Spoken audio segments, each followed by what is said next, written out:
International Tour Guides Day na ang unang parte ay ginawa sa Proxy Hotel at ito ay dinaluhan ng Direktor ng Department of Tourism na si Mr. Herbie Aguas at ang Provincial Director ng Provincial Tourism and Cultural Affairs na si Ms. Dorothy F. Collier.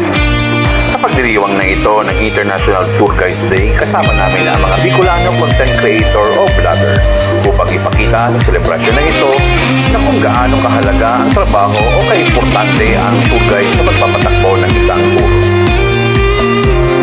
Kasama ang mga Bicolano vlogger, unang binisita ang iconic attraction na Kalisaw Ruins. At ngayon, andito kami sa Sulong, Kamalig, Albay upang pasyalan ang Eco Farm site sa Sulong Eco Park.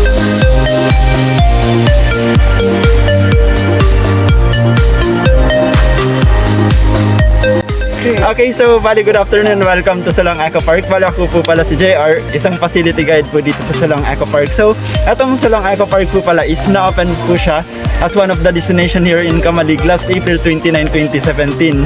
Then, eto naman ang Sulong Eco Park po is tinalaga din ng Department of Tourism as one of the agritourism farm site dito sa atin sa Bicol. Dahil din po yun sa marami dito nakatanim na grafted pili, grafted cacao at iba pa po. Then, activity naman po dito sa Sulong Eco Park is trekking then spelunking. Kaya medyo nakakapagod yun, kaya medyo slow lang po yung paglalakad natin. So, let's start.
Okay mga kagabay, so after 15 or 20 minutes trek from going up to approximates around 400 or 250 meters above sea level.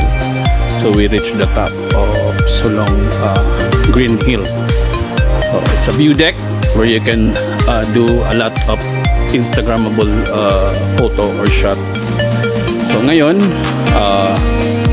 we are now heading down to Sulong Eco Park, and then after this we're gonna move to our next stop of our tour in celebrations of the International Tour Guides Day.